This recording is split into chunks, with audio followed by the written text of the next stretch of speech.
He was getting crazier and crazier in the prison. I feel like his mentality has gone downhill. Mm-hmm. Absolutely. When he would call, he would speak in that tone of voice and say, "This is the word of the Lord given to us, the word of Jesus Christ." And so we thought it was Heavenly Father telling us what to do. And one year, I remember moving 15 times. You would get moved from Texas to Colorado, maybe to South Dakota. At this time, this was happening to a lot of ladies in the church, requiring them to leave their children with somebody in the church so that they could go out and repent. And this is where I think a lot of these women were sent away for having miscarriages. What? Sorry.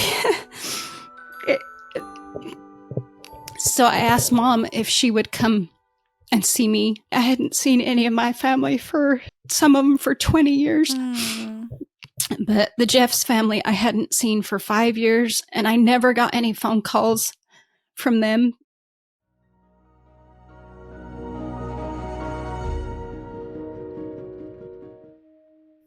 Hey, my name is Shalise Ansola, and this is Cults to Consciousness, where we discuss leaving high-demand religions or organizations and finding healing and independence through awareness and true individual sovereignty. As always, if you're only listening and you'd like to see our faces, we sometimes put photos up on the screen, and I love just seeing that little peek into their life while they were in the cult and sometimes when they got out.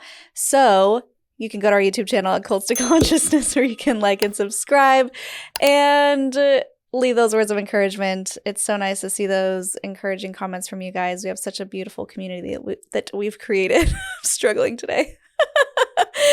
Today's guest, we are coming back for a second episode with her. We realized that we needed another episode to fill out the rest of her story. So the first part of her story that we just released, she is from the Fundamentalist Church of Jesus Christ of Latter-day Saints, which is a break-off polygamous group run by Warren Jeffs. He is currently in prison because of basically CSA. There is evidence of things that he was doing in the temples. Essentially, they were religious orgies, group sex with all of his wives, and some of them were underage. That's why he's currently in prison. So today we have with us one of those wives. She is the 13th wife. She was married to him when she was 16 years old.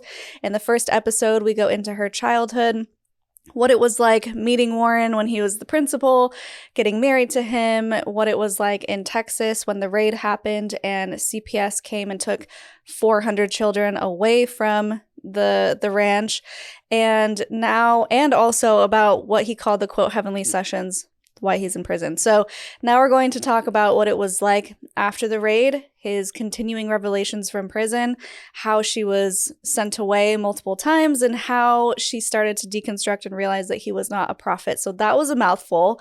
Thank you so much for joining us, Ada Marie. Thank you, Shalise. Thank you for having me back. You're welcome. Did I miss anything in that recap? No, I think you did a wonderful job. Okay, thanks. It is a mouthful. It's a mouthful. And I'm a little flustered. Just before this interview started, I just knocked my matcha off the table and all over the floor. So I'm just like gathering myself here. All right. So let's just get right into it. We left off with the heavenly sessions. You gave us incredible detail about the ways in which he manipulated these women and girls into having group sex with him, saying that it was bringing him back to life because he single-handedly, like Jesus, was atoning for the sins of all of the people. He even continued to do this from prison with someone as a proxy for him, which I found so interesting, and just like the level of manipulation and deviancy that he has. And it makes me wonder if he actually believes it himself now. What do you think about that? Do you think he believes it?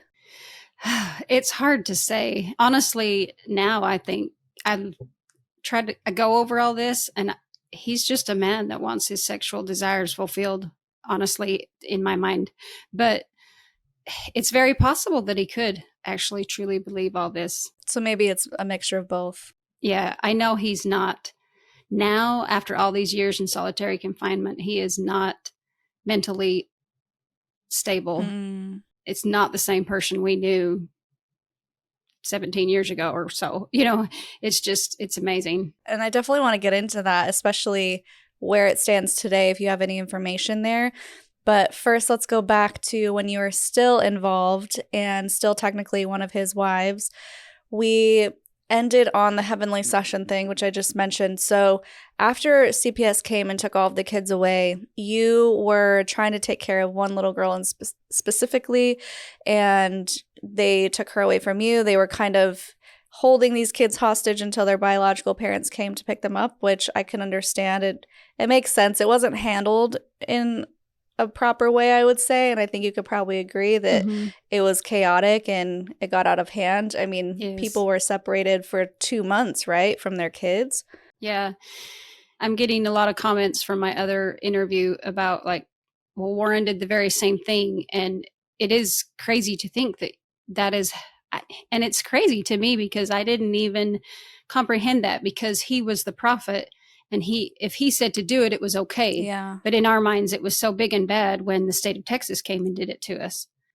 A light is going off in my head, just like, that is crazy. Now that you think about it, that was mean for him to do it. And it was mean for the state of Texas as well, because if you could give any allowance for Warren doing it, at least the children were still in families and with people that they knew, versus going into a situation of totally, strangers. And I can say that I witnessed children that were traumatized from that changed their life for the rest of their life. But so are children that are being traumatized from Warren taking them from their biological mothers and all that as well. So yeah, I think the difference there is the perspective. So from your perspective, you were told that the outside world is bad and sinful and wrong and never talk to the police, and they only want the worst for you and they want to take you away from your family. And so you already have this preconceived notion. And then when they show up at your gates with 300 police and the SWAT team and guys with guns coming into your home, of course it's going to confirm everything that you've been told growing up about the outside world. And so, of course, that would be scary. It would be scary for someone who wasn't isolated within a community to have that happen to them. So it makes total sense. And we talk about this, I think, in Ammon's interview, where we mostly go over the raid with his interview, how from the outside, it seems like it would make sense. When I do these interviews, people are like, take the kids away, protect the kids. And it makes sense in that way. But when you actually break it down and realize what it would do to the kids to just take them away from their homes, of course, we want to protect the children. But I think the way it was handled wasn't great. And I don't even know if it's a silver lining. The best part about the raid is that we were able to find evidence and information about what Warren was up to with these secret temple rituals that a lot of people on the property didn't even know about, right? This was a secret thing between him and his wives. Yes. I can't say that these were happening in the temple. Okay. The one I was a part of was in his home right there at the big house, because the temple was finished not very long before he was taken to prison. I was never called by revelation to get to go witness anything in the temple. So I can't speak for that. I'm not saying they didn't, but I did want to point out that the one that I was a part of was not in the temple. It was in his own home. I think I'm getting that imagery from Keep Sweet Pray and Obey, where they show the temple and the altar and how it was outfitted for what seemed like the heavenly sessions. Is that right? Yeah, I would say, and to be honest, I have a hard time looking at the pictures of the temple still, because we were told the temple was a sacred holy place, and we were never supposed to find out about it until we were invited in. I mean, obviously there is a room that had a bed and everything. I would say that was what it was for, but whether it was, I can't speak for my own experience that it was used, because I was never a part of that. Maybe someday another lady, if she ever comes out, she can speak for that. But okay, so everyone gets sent to their biological parents. You didn't have children because of this whole, we talked about it in the previous episode about how he blamed you for when you were first sexually intimate. You were 17 years old because you were married to him at 16. You had said to him, or he said, let me know if you're pregnant. And you're like, I hope I'm not pregnant. And he got super offended because he has a fragile ego, in my opinion, and held it against you for, the rest of the time that you were with him. And so you weren't able to have kids in that sense. Do you want to start talking a little bit more about this? Because it does play into your deconstruction later.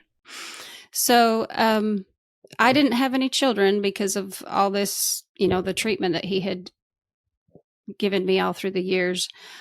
I want to point out that through the different phases of my life and all the experiences I went through, I had kind of forgot about all this because I had thought that we were trying to have children, but it didn't happen. I always felt like it was my fault that I wasn't good enough.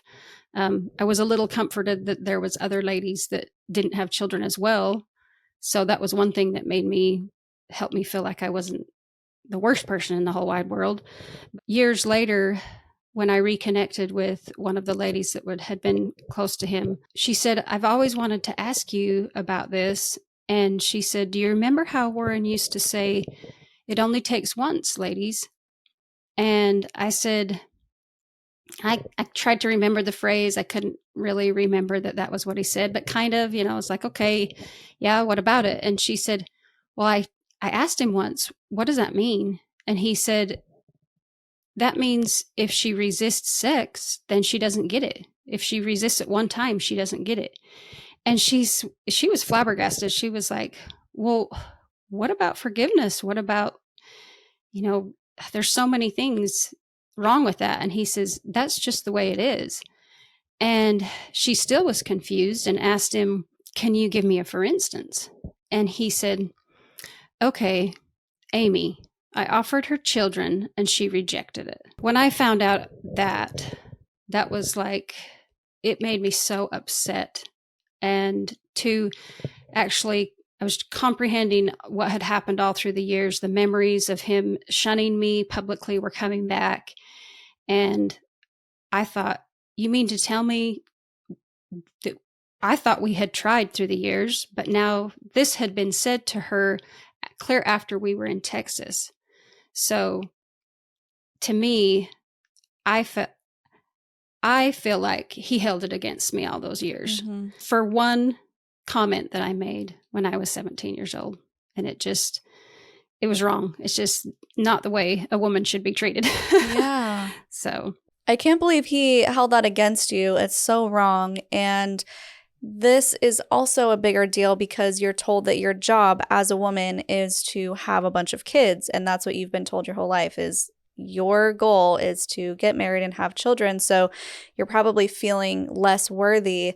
And even if you didn't necessarily like Warren, you probably wanted children, right? That's right. I look back on our relationship and the chemistry wasn't there. Now that I'm experiencing true love, like there was nothing like that there. But in the marriage ceremony, you're taught to multiply and replenish the earth. And when you live in a big family like that, and there's other ladies that are having that privilege, you want to have that privilege as well. Mm-hmm. And I will say, this is kind of me being a voice for all the ladies that didn't get to have children. The moms that had children almost were respected more by the children than the moms that weren't. And I say that carefully. I mean, I'm not trying to down the children or anything, but it was like this status that, because I remember like seeing that and wanting to have that same respect and love from the children. I love all of the children, and I did have a good relationship with all of them. But I saw other ladies, and even like Warren's father's ladies that came into the family, like they would want to have children and want to have that relationship with children. And it was just wasn't there with so many of them because you didn't have a baby. You didn't have a child yourself with Warren. Yeah. And something that I wanted to mention, because I don't want anyone to feel like they had to have listened to the previous episode in order to watch this one, but something that you said in the previous episode was that those heavenly sessions, what he was calling them, the group orgies, was the only opportunity that you could have to have a child with him. So he cut off regular intimacy, husband and wife, and you had to do this in front of everybody, which is already a little terrifying if that's not something you're used to. I mean, context, guys, this is not the children of God where they're regularly having orgies and it's like part of the doctrine. This is the FLDS where you are covered head to toe and modesty is extremely important and you don't get sex ed, and all of a sudden you are thrown into these orgies and he's like, well, if you want to have a child, this is how we're going to do it. So there's so many layers here, and I just want people to understand where you're coming from. And also, he had so many wives, so I don't know how he could even have time to be intimate with everybody. How many were there? Do you remember? In total, I think it was close to 80 wives. Wow. I want to say anywhere from 75 to 80. But keep in mind, we were all scattered in these different places of refuge and in hiding. And then when he came to the place where you were, he was only there for, a few days, maybe a week at a time. Or I can think of maybe a few times that he was actually in Texas for a couple months at a time. But during that, he was in his room all the time having these things whenever he had them. But you had to be, he called it a heavenly wife. And he would also say, like, ladies, you have to be so in tune with me and so heavenly that you get excited with a touch. And these are some Warren. of the things that he would say to us. Yeah. Warren. Tell me you don't know about women without telling me you don't know about women. And so as a wife trying to qualify to be good enough to be one of these, that was always in my mind, like, and just praying that God would help me be heavenly enough and inspired enough to be ready for him whenever he needed me or whatever. So it's just crazy to think of now. And it was a lot of pressure, and you're always, I think so many of us we blamed ourselves, wondering where are we wrong? Where have we done wrong?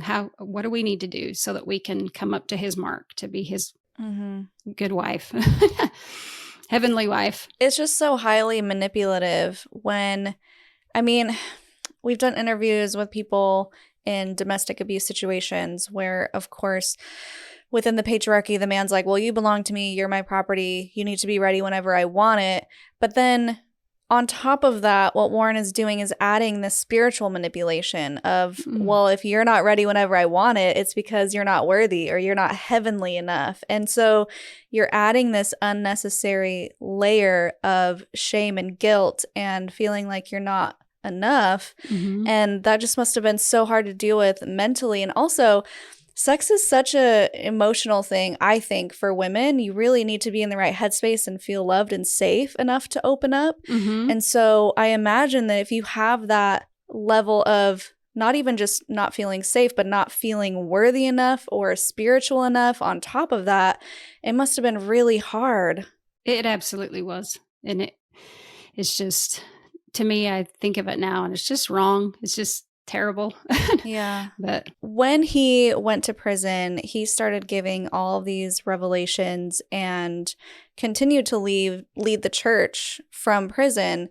So first, I want to find out what your thoughts are when he went to prison, because I know he had been manipulating and really laying the groundwork for if and when he did get caught. So when it happened, everyone kind of thought, well, he's just being persecuted. Well, he said this was going to happen, right? So a lot of people think, well, when he went to prison, obviously he's not the prophet, but they're not realizing that the original prophet of the LDS church, the Mormon church, also went to prison. And here we are. The Mormon church still exists.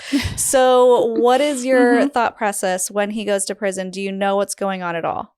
I knew that the reason why they had put him in prison was because, he had sired a child from a young girl. But still, in my mind at that time, I thought that these girls were special in Heavenly Father's eyes. And because I want to say in the FLDS religion, I felt like it was okay because she was his wife. They had been married, because if a man was to go do that to a different wife, that another woman that wasn't his wife, then that was bad. That was committing adultery. But because she had been placed by him in marriage, to me, the age didn't matter. And I don't even know that if there was really talk that was against the law. We didn't realize the laws and stuff like that. I can't speak for that, like for everybody, but me in this little bubble, I don't even know that I realized it was against the law. It was just, we thought it was okay because he was speaking for God, and it's crazy. Well, how old was she? Do you know? She was the one that sired a child was 14. When she got pregnant, she had the baby when she was 15. Okay. I can say I do also know of another one that was, I want to say she was probably 14 or 15 when I remember him coming out in the hallway one day and announcing to the family that she was pregnant, but she miscarried. So she never had that child. And I think you mentioned in the previous interview that the youngest you know of that he married was 12, right? Yes. He did marry a 12-year-old, but she never sired a child before he was put in prison. And she was only married to him 1 month before he was taken to prison. Okay. So we don't know if they had any sort of sexual relationship. Yeah, I can't speak to that. Okay. She is the one that is all out over there. I mean, all over social media and the internet and everything about that's the tape that they used in his trial, saying that he had raped her. This is kind of a touchy situation because I know everybody already believes that. So, but the person, one of the ladies that was there when that recording happened, said that was not a heavenly session recording. That was actually her receiving a blessing, that blessing of having the love of God sealed in your mind and heart. But I'm not here to argue with the world because everybody else already says, and believes that's what was happening during that recording. But I'm not saying that he couldn't have had sexual relations with her in another setting before he was taken. So, but this is just things I hear because I was not present at the moment. I can't speak for that from my own eyes. Okay. So he's in prison. Everyone thinks that, well, he said this was going to happen. It's the adversary. You didn't really think he did anything wrong as far as you're aware. And so other people are aware too. The FLDS is completely isolated within their own community, their own ecosystem. So they're really not injected into mainstream society at all. So that wouldn't be odd for you, Ada Marie, to not really know the laws of what's legal, what's not, as far as underage sexual relationship goes. So now that he's in prison, he starts or continues to give revelation about what his people need to do. So what do you see immediately start to happen? So after he was in prison, things basically stayed the same, like as far as, for me, I was teaching school and I was taking care of children. But his revelations over time started to get more demanding and more like requiring different things of us. And then this also starts the time era of him implementing the Holy United Order. And people that lived in the Short Creek area have a totally different story and perspective than people that lived in Texas. So I was in Texas. It was like this time of Jubilee where we got re-baptized. And it was kind of like a renewal of our covenants. You felt like your slate was clean and we could go on. But we started having, there's a lot of detail I could go into. I'll try to not take too long, but like we started having to record on a paper the hours each day that you blessed others. And everything you were doing was being consecrated to the Lord. We went through a time where we had to write down everything that you had in your possession on papers, and have a numbered account of everything that you owned, even down to how many bobby pins you had in your hair bag. Yeah, every little thing was listed on this list, and you had to write how many you had, and then you were supposed to go down and consecrate it to the Lord. Like, so here now is, I'm thinking he's trying to implement that Joseph Smith's law of consecration more fully. Up until this time, yeah, we had a storehouse and we felt like everything was the Lord's, but we had to go through this one experience of taking everything you had, and we had to pack up all our stuff in a truck, take it down to the storehouse. And man, the guys that were trying to fulfill his revelations and do what he said, I look back on it now and I can remember one in particular. It was a major deal to try to do this with all these people on the land. So he was like, just take your stuff down, set it on the dock for 5 minutes and get it back in and take it back home. But Warren had said to do this, like you were supposed to physically take it down to the storehouse.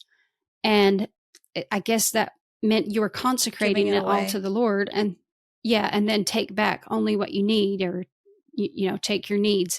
So you take them back to your house. And so there was a big time of that happening on the land. I was actually gone off the land when this revelation was given, but when I came back, there was this major effort of deep cleaning his home. And like he had said, you wash the ceiling from the center out, and just all these little tiny picky details of how you were supposed to do things. And this is when the restrictions on food to eat started changing and getting more different foods we weren't supposed to eat anymore. Like what? Potatoes were taken from us, corn, beans. I think potatoes and beans, he told us, were a survival food. So it's not like we could never eat them, but we weren't supposed to eat them unless it was like we were starving. What was his reason for this, for taking away foods? I don't know. But here he has been in prison. This has been probably 4 or 5 years now. In my mind, I'm thinking, I look back on it and it's like, is he getting crazier and crazier as the years go by? If he's got mental health problems, who knows where he's getting this from? But all of us thought that it was truly a revelation from God, because when he would call, he would speak in that tone of voice and say, this is the word of the Lord given to us, the word of Jesus Christ. And so we thought it was Heavenly Father telling us what to do, and we just did whatever he told us to do. What are some other things that he would say other than taking away the food? Well, the ones I'm thinking right now actually started clear at the first. Like when you walked in the door, you had to take your shoes off. When you got dressed, you had to put your right hand in your underwear first, and then your left hand, and then your right foot in the leg of your underwear. And he got stricter on that by saying, like, now you couldn't the underwear wasn't supposed to touch the floor. So I've heard some moms say, try teaching a 3-year-old to get their long underwear on and not be able to lay it down on the floor, right, and let them put their feet in it. And this is, just so people are aware, these are LDS garments or FLDS garments. So it's not like the underwear that you're probably thinking. It's full long johns, right? Yes. Like one piece. Like a little bodysuit. Yeah. Long sleeves, and the legs go clear down to your ankles. I remember as time went on, like telling us a certain way to cut your watermelon. One year we got to have Thanksgiving, and the turkey had to be cooked you cook the turkey, but there was only parts of the bird that were proper to eat. And the other part of it you were supposed to get rid of and throw away. Oh. So I remember him, this is when he started saying, like, have a sip of water with your meals instead of large amounts of liquid. Mm-hmm. He started telling us to eat a piece of bread with your meat, eat a piece of bread with your fruit. It was supposed to help your digestion. Just so many different crazy, crazy things. Eventually, he took away oats. Like he said, oats were for the horse, and we were supposed to have, so we stopped having oatmeal for breakfast. Like we had oatmeal for years. He is really making it difficult on these poor mothers with all of their kids. I mean, some mothers have 10 children. You're taking away oatmeal? Mm-hmm. Another one I remember is he told us that ice cream or cold milk products would make us die sooner. Oh. So we used to make homemade ice cream and have, fun time making that and eating it, and we quit having ice cream. But we modified that and still had shakes, but we would take fruit, you have a fruit shake with no milk in it, because sweetened milk was going to make us not live as long. Goodness gracious. Okay, so let's talk about the time that he got the revelation to send you away from Texas. Okay, I did want to say, like, through these years, also, his family this is where I say my life like went into roller coaster mode, because he would move us. You were getting sent away because of whatever, and then you'd get to come back, and you felt like I would get a little taste of what it was like to be where the good people were, and then I'd get sent away and this and that. And one year I remember moving 15 times in 1 year. What? Yeah. And I had my stuff so memorized, like I had a certain amount of boxes that packed up all my stuff, and I knew where everything went in every box because I had to move so often. And how far were you being sent? Is this like the next city? Is this another state? It's another state. You would get moved from Texas to Colorado, maybe to South Dakota. I never went back to the R1 in Colorado because that was a land of refuge, but he had a lot of his houses in hiding, where we called it. That was where you went when you weren't good enough to be on the lands of refuge, but they were in Colorado most of the time as well. So you're getting in and going on these drives, and we drove everywhere. You didn't get to fly anywhere. So you're going on these 12-hour drives and moving from place to place. So during this roller coaster ride through these years, this is also where one day I received from him a personal message saying that my biological father and my mother were guilty of the sin of unborn child order. And this was happening it started happening, I want to say in 2012. In our meetings, he started publicly saying people that were guilty of this sin. Some of these people were obviously, my biological dad was dead and had been dead for however many years. Other prominent men that had been in the church, he started saying that they were guilty of this sin, and some of them had been passed away for many years. And it was like it was this cleanup of the church. The Lord was cleansing his people of this sin.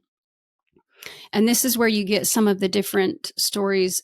Some people are saying the reason they were sent away was because they had a miscarriage. But then I've heard other people say, well, I wrote my confession letter and I had a miscarriage and he didn't send me away. So I don't know that there was a set rule. I just feel like in his mind, crazy mind, he's doing it to some people and not to some people. And I have no idea why. So can I clarify, is he saying that having a miscarriage is basically having an abortion, killing an unborn child? I want to say, like, anything that was contraceptive to him, that he felt like was contraceptive, was, you were guilty of that sin. So even if you used a condom? Yeah. But like I say, when I start hearing more individual stories from people, some people said, well, like I said, they wrote and confessed and said that they had a miscarriage, but he didn't send that person away. But another person would get sent away for that. And I do also remember during this time riding with his brother, that we called him the guiding elder of our family. I was riding with him one time going to one of the places I was told to go, and hearing in the conversation that a woman had not done it, but she had thought about it, and she was guilty of that sin because she had thought about it. What? Yeah, it's really crazy. And I just remember thinking, whoa. And I had myself personally through those years, I remember getting a message once, him sending me away saying, you haven't done things with other men, but you're thinking about it. Oh, So I'm going to send you away from, the Holy Land, R17. So I'd have to go into hiding. I remember another time, a correction, he told me that I was dreaming of other men. And that particular one, I racked my brain to try to think of when I had had this dream or what the dream was to try to confess it to him. And I couldn't think of anything. But me being as submissive and faithful as I was, I just wrote to him and said, I can't think of this, but if you say that I've done it, then I ask the Lord's forgiveness.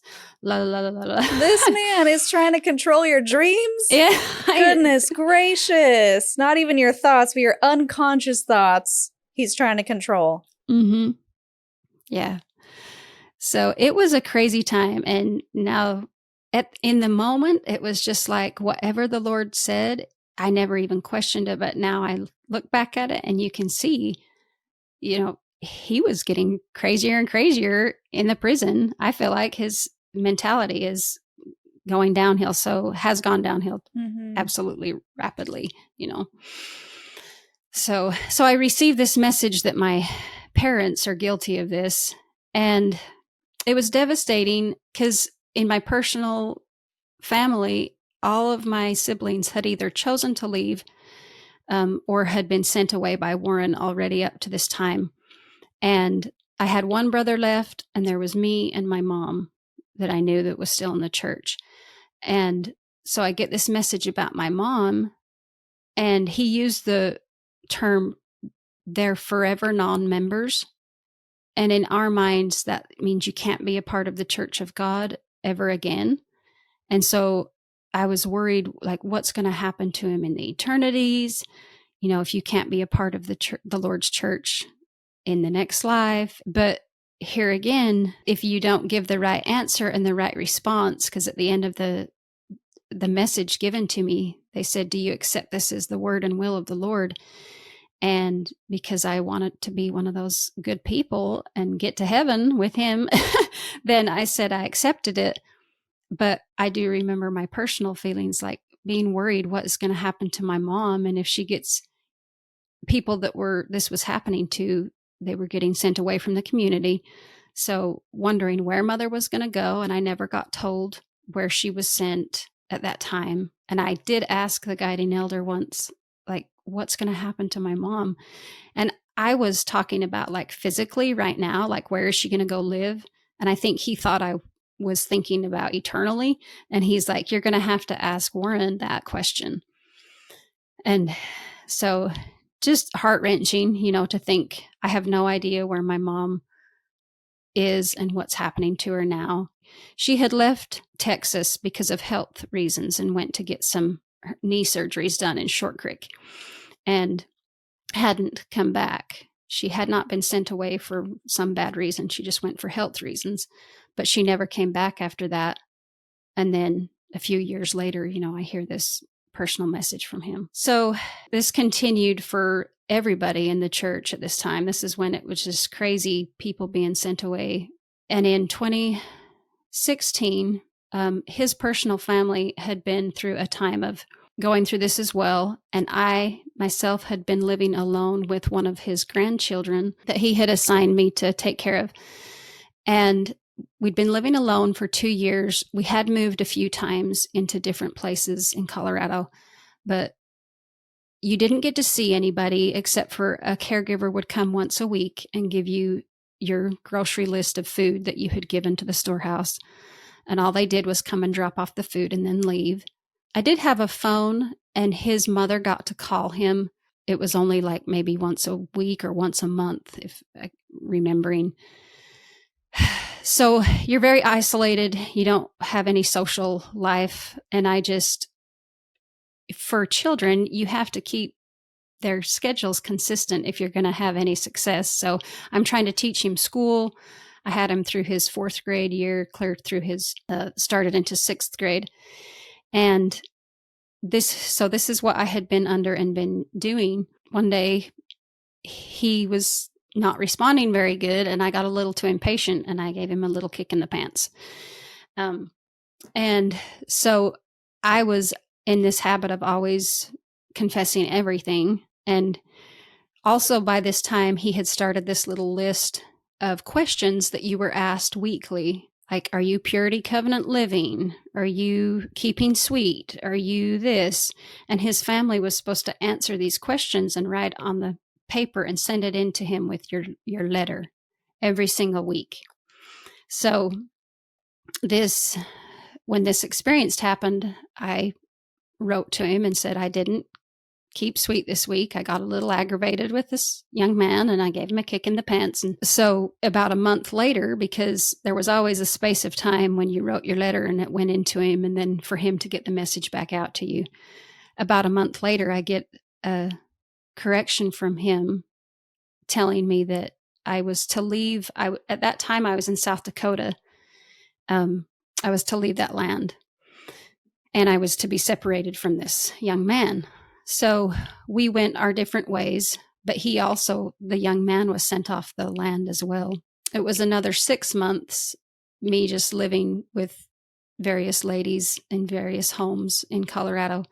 We were gathered back to his home in Short Creek, where we had lived clear back before we left Short Creek. So we're back in our old original home. And it was a time of joy and happiness for all of us because a lot of the family had been through these experiences of living alone one lady lived alone for 2 years. Oh my gosh. All this crazy things that he was having us do and going places. And everybody has their own stories and of the reasons that he gave everybody. But so we were gathered back in this home and just actually joyfully living, enjoying everybody's company and working together again. And another one of his ladies had got breast cancer. And she was a dear, dear lady. She actually had been working with the child I had been living alone with before. She had been working with him for years, and then she got cancer. And so I was put with that child. So I see her 2 years later because of Warren not allowing her to get the medical help she needed. She had now had this massive breast cancer sore on her breast that had eaten almost half of her breast away. And in her experience, she said she had lived alone for 2 years. There were 2 ladies living with her to help care for her. But so I witnessed this. I come back to this home. We were happy to be together, but here was this dear lady that had been suffering all this. And she's carrying the weight of dying at any minute. But if she wasn't a member of the church, she would, what if I die and I'm not a member of the church? Then what's going to happen to me when I die? And so I was there at Warren's big house there in Short Creek. I did get to see her. We called it restored, when you would get to go get rebaptized. So when I left that place, she had been restored and been rebaptized. And so in my mind, I'm thinking, I'm so happy for her. But Warren had sent her a message. The Lord could take you or he could heal you.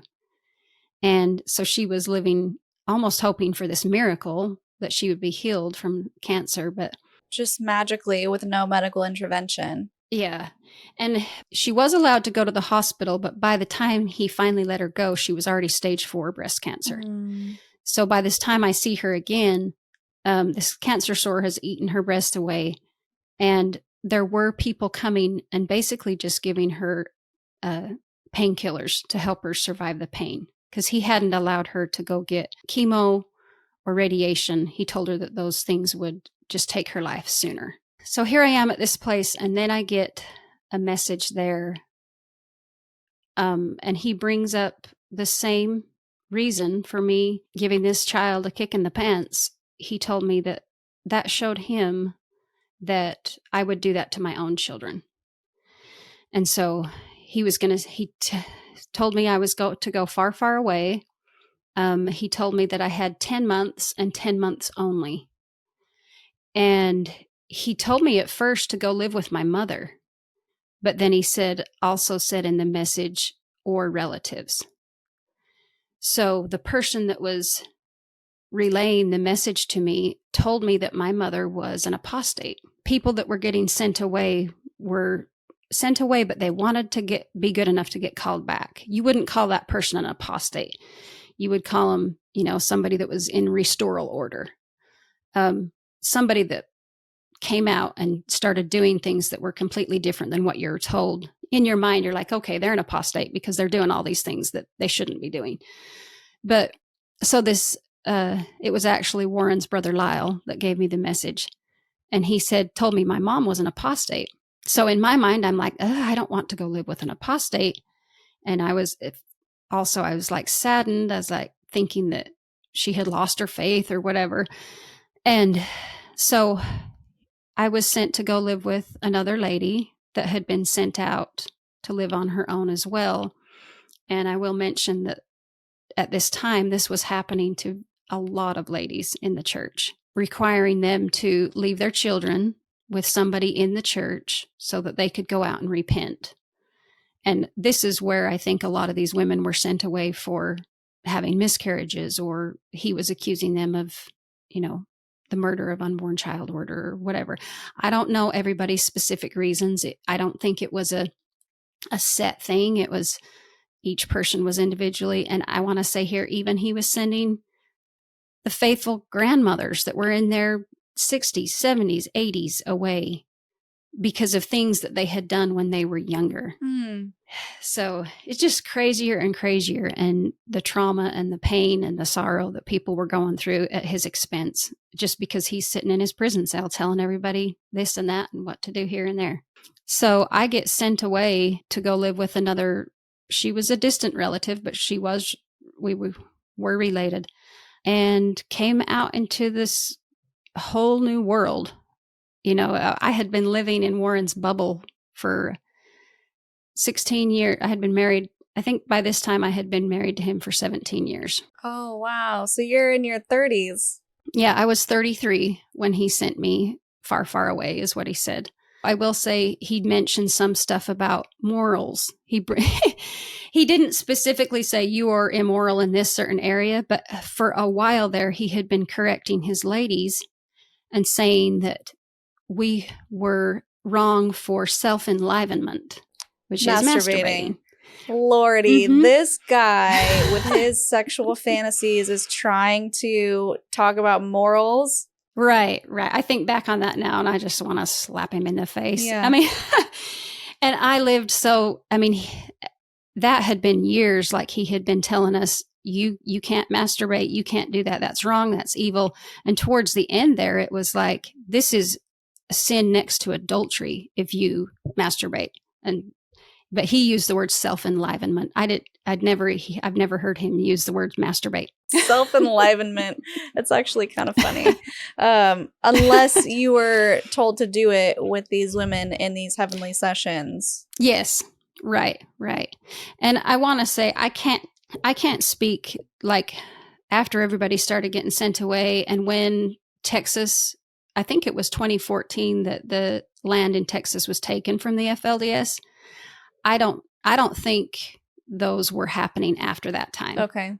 After we didn't have that specific place to do it anymore. So in the ladies' scattered conditions, I don't think it happened. I was never a part of anything like that after then. But yeah, in my message, I think there was a little bit something about you need to clean up your life morally and la, la, la, la, la. So I come out into this great big world. When I left, they did give me $5,000 and a van. And basically I was told to go get a job and figure it out. And if you can imagine, like up to this time, I had never had a real job in my life. I had been a school teacher in the church. I had not been paid for it. I've never had a bank account in my life. I did have a driver's license, but I hadn't been driving for years because in my personal experience, being in Warren's family, the men drove us wherever we went. Mm-hmm. They had a half-brother take me out to the city that I moved to. So we get out here, and I'm trying to navigate myself in this whole new world. At first, I just wanted to stay in the trailer. She was living in a trailer when I first came out here. I just wanted to stay in the trailer and say my prayers and be good enough to go home. But I knew I had to get a job. It's like you were supposed to learn this concept of living on your own and realizing how blessed you had been to have the church take care of you. Sure. I wanted to find a job that I could just work inside the house first for a while. And then reality set in after a while. And I'm like, okay, I got to make this work. So I want to give a shout out to my dear friend Angela Brazel at this time. Like I worked with one of the ladies in some cleaning for a while in some buildings. And then I went and got a job at a hotel, and she was my supervisor there. And then she just took me under her wing and was like, you deserve more than this. And she helped me get into residential housekeeping. And this is another thing, like I was scared of what I would choose as a job for fear that it might be the wrong thing that Warren wouldn't want me to do. And so it would cause me to not get to go home either. Whoa. So I didn't want to further my education and get a GED and go become a nurse or something, because I also had noticed that a bunch of the nurses and the doctors in the church had been sent away. And so my mind was like, okay, what's a safe job that I can do that I'm not going to get in trouble for? And so I chose housekeeping. And then this dear lady got me into residential housekeeping, which paid me a whole lot better. And I have been doing that, and my name has spread, and now I have my own business doing that still. That's great. I'm curious, did you maintain the wardrobe and the hairstyles when you were doing the housekeeping? At first I did, yes. And so I came far enough away from the West that it was kind of out here where I am. People didn't really know about the FLDS that much. But there's Amish and Mennonites and different people like that out here. And so there was a lot of people that didn't realize who I was or where I had come from. They just thought maybe I was from one of those other religions. But I also do remember being really scared that if somebody found out that I was a part of the FLDS, and it's crazy that I think that because here I am wearing my dress and my poofy wave. But I'm thinking that I can hide that I'm an FLDS person. Yeah. or Warren's wife. But I remember being scared that people would think I was a bad person because I knew that the world thought Warren was a bad person. Oh. And so I was scared to let anybody know, about that. But when did you start wearing other clothes, pants? What was your first experience with pants? Okay. So as time went on, 5 of us ladies were actually out in this area, and we eventually all moved together. And that kind of helped all of us stay strong in the faith because you had others that were wanting the same thing. So for 5 years, we were living together. We all, did our jobs. We did our best to me, it just kind of felt like that same vibe of living with your sister wives. Yeah. But I will say none of these other ladies were in Warren's family. So that was a little bit different for me too, because one of the ladies had been at the ranch with me as well. And I had taught her oldest son in 2nd grade. So I knew her, and you kind of feel like you were a little bit, I don't want to say above others, but your training level was above others because when you were at the ranch, you got maybe more teachings and trainings than the people that were in Short Creek. Uh-huh. And so we're on these different levels of knowledge of what had been taught in the United Order. And some of the ladies want to do this and some of the ladies want to do that. And I'm like, well, I'm not supposed to do that because that's like one of the ladies wouldn't go anywhere that you had to pay money to go see the botanical gardens. If you had to pay to get in, she wouldn't do that because you were giving money to the Gentiles. And she thought that it was dabbling in the ways of Babylon. Oh, wow. If we could just go for a ride somewhere and enjoy scenery or whatever, then she would do that. So it was an amazing experience to be out in this new world and still try to live the church's rules. Yeah. So did you all go shopping together for the pants? No.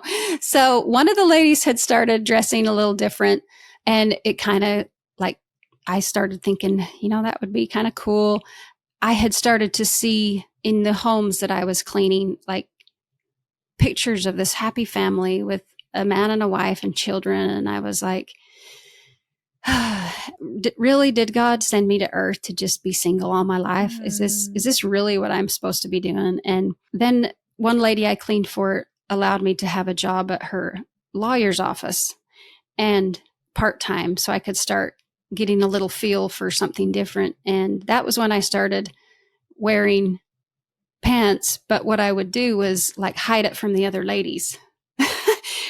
Because also I was under this pressure. I was Warren's wife. So I was supposed to be the example. And so I would hide it from them, and I would get dressed and run out of the house before any of them saw me in the morning. And then I would bring a dress in my car. And then after work, I would go hide in it. I mean, I'd go to a parking lot and get back in my dress and go home in my dress. I knew there was a good story around the pants. Yeah. And I honestly, I didn't need to do that. The ladies would have been supportive at whatever I said. I really had a really sweet group of ladies to live with, but that was me, the way I navigated it. And because I was Warren's wife and felt like I had to be this example. So, So also I had started to make friends, and I had found out that there was actually really good people out here in the world. Yeah. One lady in particular, I was like, she's just like, it's like she came from the church. She's so righteous and sweet, and she believes in God, and she does everything. I had listened to how she'd raised her kids. And so I was starting to see that there was good people. In my mind, I had come to a peace that I could choose for myself. I'd think often about what Warren was having us do in these heavenly sessions. And I was like, you know what? I can choose for myself if that's morally right for me or not. I don't have to have him say that I have to do that. I started finding people on Facebook, and also finding some of Warren's children on Facebook and stuff. And I started secretly looking up my brothers, just wondering, what are they doing in life? And it was so sweet. Some of them had posted pictures of me through the years and said, Amy, if you ever see this, wherever you are, we love you. Oh, that's so sweet. And I cried. Oh my gosh. Yeah. And she has 9 brothers, right? 9 brothers, and you're the 10th youngest? Yes. And so I would see these things and be like, sometimes I'd just cry. But another thing also is like, it was sad too, because you weren't supposed to associate with apostates. In my mind, it's like I had disregarded all my siblings for so many years and just accepted the fact that I couldn't talk to them. I couldn't have anything to do with them. And then I just accepted the fact, the same with my mom. But as the onion skin is getting peeled off the onion, little bits here and there, then I was looking them up and finding things out. And I was hearing about how Warren had molested his daughters. And that was a hard one. Even though I had gone through all this crazy stuff that he'd had his ladies do, but that was hard to like finally comprehend and accept that he would do that, that he had done that. I had an elderly man that I had been working for him and his wife for quite a few years. And one day he said to me, when he found out the real reason why my mom and I hadn't been together for 10 years, by this time, Mom and I hadn't seen each other for about 10 years. I had started to open up and tell him my real story, my real life. He was really upset. And he said, because I told him we were separated because I can't talk to her because she's not in the church. And he said, you need to reconnect with your mom. He said, man may hold that against you, but God won't. That gave me goosebumps. That slapped me in the face. And I was like, you know what? He's right. This is just a man telling me all these things. And that I can choose this stuff for myself. And I also had started to weigh in the balance. What would life be like if I did go back? If I ever was good enough to be called to go home? Because I had passed that 10-month mark. It'd been 5 years. Oh my gosh. I hadn't been stricken by lightning and died yet. So I'm like, okay, maybe there is something beyond this. And Warren had sent messages, I remember, like when he did get out of prison, everything was still going to be really secretive, and only the super good people could know where he was or get to see him or have anything to do with him. And so I'm like weighing in the balance, what's life going to be like when he gets out anyway? Is that really the kind of life I want? Or do I just want to live a happy life and have my family in my life and maybe find a boyfriend and eventually get married? So this elderly man says this to me, and it took another quite a few months, maybe even a year, before I got brave enough to reconnect with my mom. And one of the other ladies helped me find her phone number from some family members. She started poking her nose back into the Utah area where the church had been, and finding out different things. And we were finding out that the church was just totally different than when we had left it. The Sam Bateman thing had popped up, him declaring himself the prophet while Warren was in prison. There was actually a situation where one of Warren's wives claimed to like be putting couples together and saying, you know, you guys belong together, but you have to wait till the prophet gets out of prison. And people were actually looking at her and almost receiving revelation from her, kind of. And this was like so weird to me because what the church we had left, you know, nobody speaks for God except for Warren and all this kind of stuff. And so it was just unrecognizable and just crazy. And so I just thought, you know what? I just want to find my family and reconnect and see how things go. So I call my mom, and this is pretty special because actually last night, Shalise, May 31st was the anniversary of our phone call. Oh my gosh, that's so cool. Yeah. 3 years ago, I picked up my phone and called my mom, and she answered, and we talked for 3 hours on the phone. It was late at night, and I told her I was okay. I told her where I was, and she cried. I cried, and we shared stories here and there. You know, just I let her know where I had been all through the years and the kind ladies that I'd been living with. And she said, well, mothers have motherly instincts about their children, and I never had a bad feeling about you, you know, that something bad had happened to you. Because when I keep in mind, like when I came out, I didn't even have a phone at first, and I had no phone numbers to anybody still in the church. And I remember thinking as I drove out, like, what if I died? Who would know? Yeah. And what would happen to me, you know, to my body? But Mom said all through the years, she never felt like something super bad had happened to me. I do also appreciate, you know, some people say, well, why didn't your family try to find you or whatever? Well, because of the rules that we all knew, you know, when somebody left, you don't talk to them. Mom said, actually, some of the boys had said, Mom, I'm going to get some private investigators and find Amy. And she said, no, don't you do that, because if somebody had tried to do that to me before I was ready, it would have ingrained me into the church more and like made me want to be more faithful. I would have actually been scared that they were coming after me, that they were trying to destroy my faith, that they were going to try to take me away from this church that was giving me eternal salvation. It had to happen on my own. I had to have that time and that space for myself to feel like I could think different, act different, and do different. So Mom and I reconnect. I find out her situation. And I also told the ladies, I was also under a lot of pressure because I thought the ladies that I was living with might think that I was bad to want to live with my mom because I'd been told my mom was an apostate. But I told them that in my message from Warren when I first was sent away, that he actually had told me to live with my mom. So in my mind, I'm like justifying it, thinking, okay, this is okay to live with my mom. I didn't want to move back to the area for a few reasons. Like, first, I was scared because I didn't have the direction from Warren that it was okay to come back. I also had heard how it kind of was back in that area, where there was a lot of judgment of, if you had been a person that had been sent away, and let's say you met somebody in Walmart that was an FLDS person that was still in the church, they would get a lot of mistreatment. Like, people would turn up their nose and not even want to say hi to them.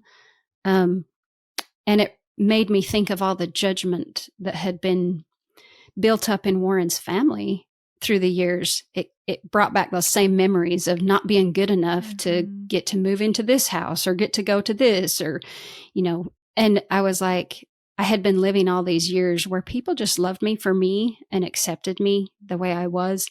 And I was like, I don't want to go back into that environment. I don't want to be reminded of that every single day. Or, whenever I see somebody or whatever. And so I asked Mom, I was like, if I can make it work and get a place, would you want to come live with me? Because I wanted to share our experiences and just kind of feel things out. Because I was a little confused, because I had been told by my half-brother that she was an apostate also too. I had made a phone call also in fear, because I kind of felt like I felt like my faith was slipping away a little bit.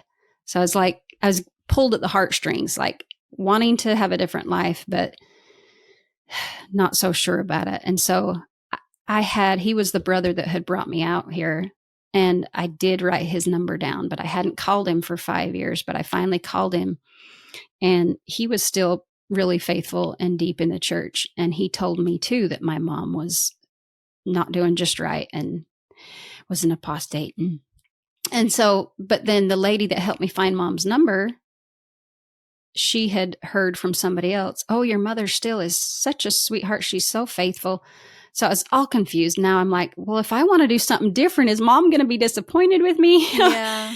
And that's another thing to point out. Like, Warren used to always say, people that leave the church forgot what their forefathers did for them.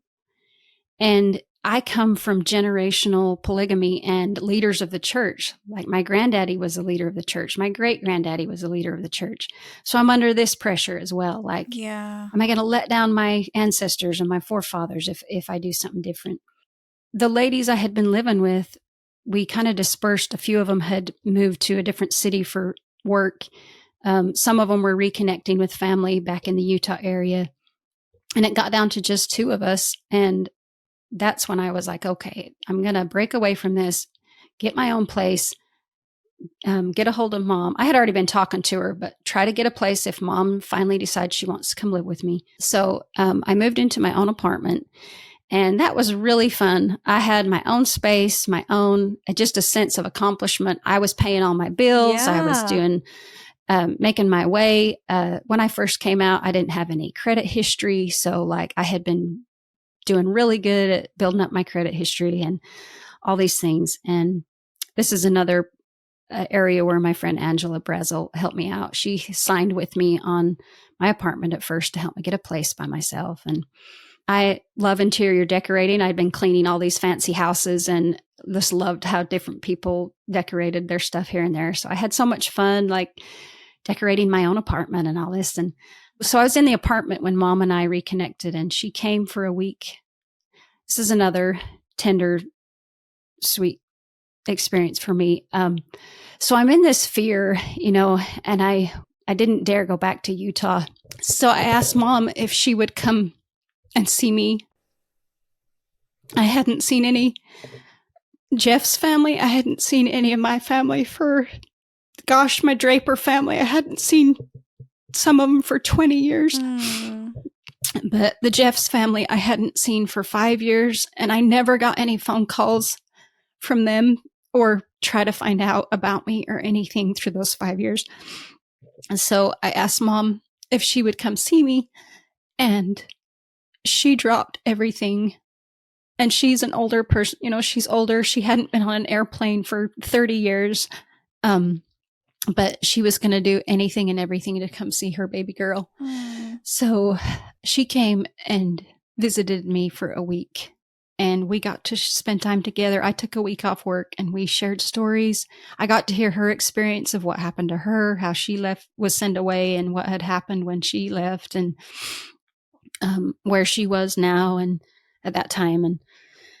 And after a week, then she went back, and I remember dropping her off at the airport, and my brother Nephi, I'll forever be grateful for him. He flew with Mom out here and dropped her off for a week, and then he flew back down to take her back to Utah for me. Because I was like, I don't want to go back to Utah. I don't want to go back to Utah. And then I just continued to try to reconnect with family through that year. I started talking to my brothers on the phone, and the joy of like realizing you have loving family. I would talk with my brothers, and as I reconnected with them, it was so amazing to like realize I've got a sibling and we're similar. You know, we have ways that are so much like each other, and I'm enjoying all this. And I was reconnecting with family, and I didn't want to give that up. I was like weighing in the balance the joys of having a life like this versus, because I honestly, I had kind of given up the idea of being called back. And at first I thought, I'm just going to still stay faithful to the church. I'm going to never get remarried. I'm just going to work my life away and stay faithful to Warren. You know, I had those thoughts as well. But when I started taking these little baby steps, and then it was like the joy that you had just was unspeakable. And I'm like, no, I ain't going back to this. I did get a phone call from a couple of his ladies that were still in the church after word started spreading. A big group of Warren's daughters had left, and I started talking with some of them on Facebook and stuff. I was careful to not just jump back in their life because I'm not their mom anymore, really. And so if they wanted to communicate with me, then I would talk with them. And I didn't want to ask a whole bunch of questions either about what had gone on, because it's kind of sensitive. You just let people talk and say what they want to say. A couple of the ladies actually got my number and called me, trying to get me to stop what I was doing and come back in. And one of them, her and I had been friends, really good friends. We had done the children together a lot through the years. And we were talking, and first it was friendly and kind, and I miss you. And then it just turned into, well, it's time for you to come home, and you just need to say your prayers and da da da da da. And I was like, oh no, I ain't having this. You ain't going to talk to me like that, girl. I've been out here working my butt off, fending for myself, earning my own money. And I asked her, I was like, what have you been doing? Because one of them did tell me that eventually all of Warren's ladies, and I think all of his family members at one point, he sent them away. And I don't know if that was just like another one of these tests that was supposed to prove us for Zion or whatever. But I found out like I was the only one that didn't have communications with other people. So she's telling me all this. And I said, well, what job are you working on? I thought maybe she was out working. And she's like, oh, I worked for a little while, but I'm not doing that anymore. And I was like, oh, so you're one of those ones that gets to be taken care of by everybody else's tithing money, huh? and I'm out here, working hard. And I never, since that message from Warren when he sent me away, I have never heard from him since. Wow. So in the midst of my reconnecting, then I spoke previously about meeting with one of the ladies that she told me what Warren had said about me. And that I was in Idaho visiting my brother when that happened, and that pissed me off. I was so mad to realize that he had held that against me all those years, because he said that to her clear after we were in Texas. And I unloaded everything to my brother. I started telling him all the crazy things that Warren was having us ladies do. And he had left the church 18 years before that. Wow. And he listened. He was so sweet. Yeah, he's so sweet. He just listened, and he said, sis, I am so sorry that you've gone through this. He says, I'm here for you. But when I did find that out about what he had said to me, I just remember being free. We floated the river, and I had them play Breakaway while we were floating down the river. And the song Sound of Surviving, if any of your viewers want to go look at those songs and listen to them, like now I drive down the road and I just sing Sound of Surviving so loud. Yeah. I'm like, I'm a survivor. Yes. You can't tell me how to write my story. I'm going to do my own story. I'm going to do my own thing. How long ago was that? I want to say I have physically been out of the church for 3 years, but mentally I have been out of the church for 2 years. Okay. I have my mom with me now. She did move out here with me. And so my first priority, I'm her caretaker. I still have my residential housekeeping business. My friend helped me hook up with the family to give some childcare services for them. They have a autistic child. And so I did get my GED in 2020. I do hope to further my education, but at the present with everything I have going on, then my work serves me well to be able to take care of my mom and also make money at the same time and survive. So, but also tell us what happened a couple days ago. Yeah. So I started dating my, now he is my fiance. We've been dating for like 14 months. And this past weekend, he got down on one knee and proposed. And I said yes, and we are so very happy. Show us the ring. Show us the ring. Okay. Beautiful. That's so exciting. Congrats. Thank you so much. Frank Proch, you are the love of my life. I love you forever. Aww. And I look so forward to our future together. I love that. Anyway. So that's amazing. It sounds like you're doing great and you're thriving, and I'm so happy that you found someone and you can really experience what love is supposed to be like.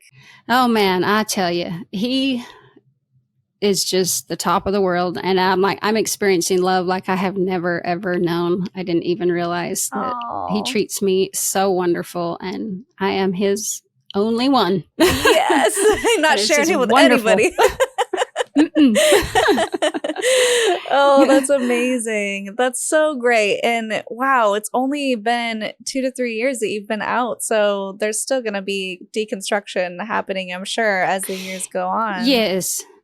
Yeah, I'll point that out. Like it's crazy because it's like little things will pop up and I'm like, oh my goodness, I'm just barely realizing that what he was having us do or what we were doing isn't right. It isn't good. And I've tried to remember the good things that I did experience in my past and keep those good things. And I try to not just harp on the bad. It doesn't serve me any good to just say how bad it was. I can realize that and see that now, but I just like to, let's forget that. Let's go forward and let's thrive now in the wonderful life that I have now. So it is a continual deconstruction process. And I want to say for his ladies, like for me, like it takes a long time to finally realize that he's just a man. He's not this great, wonderful prophet and heavenly person that you thought he was and that he's taken you to heaven. It takes a lot after all those years of just having that ingrained into your mind and revering him as such. And, I think that's a really good point that you said about it's not all bad and it's okay to recognize the good things.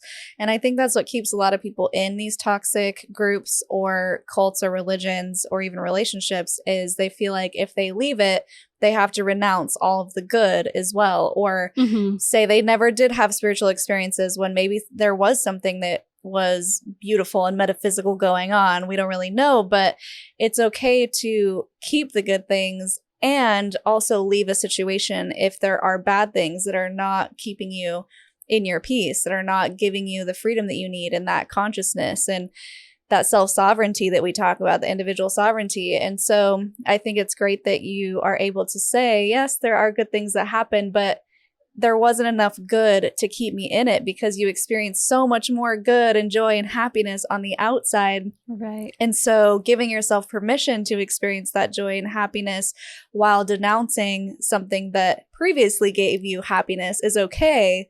Mhm. And we can recognize that two things can be true at once. So I'm just so happy for you that you are just living your best life and that you're engaged and just all the exciting things. This has been amazing, Ada Marie. Thank you so much for joining us and being so vulnerable and open.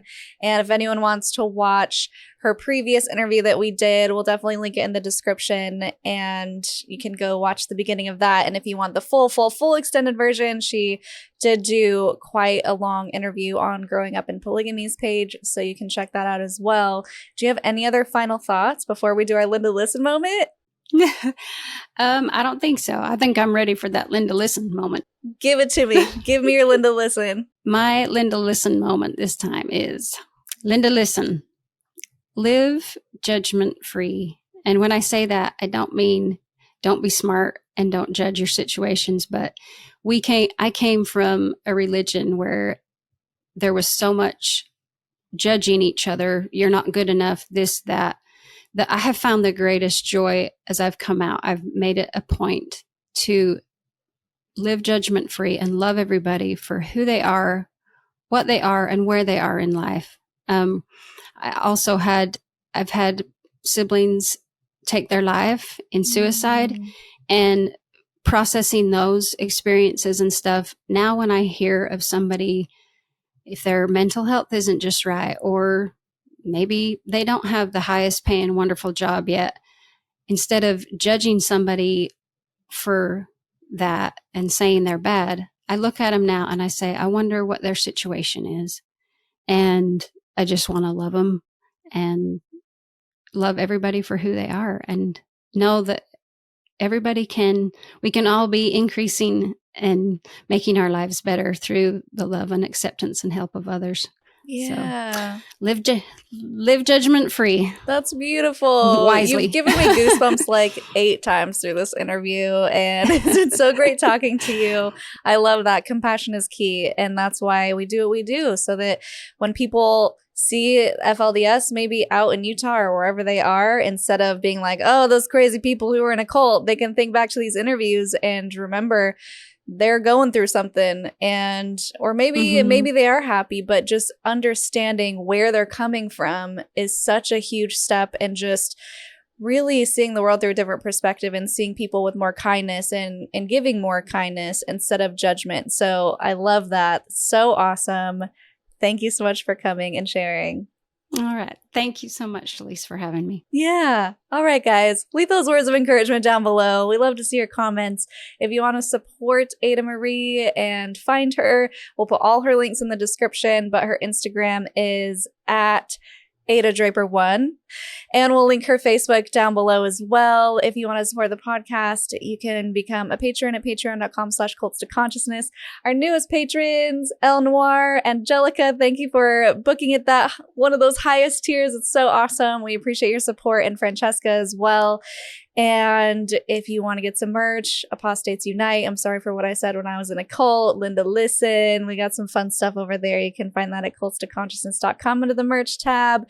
Our Cults to Consciousness Costa Rica trip is fully booked, but you can join the waitlist if you'd like, and it will notify you next time we book a new trip. And if you like this video, I will link 2 more down here below. And until next time, follow your highest excitement, be conscious and be well.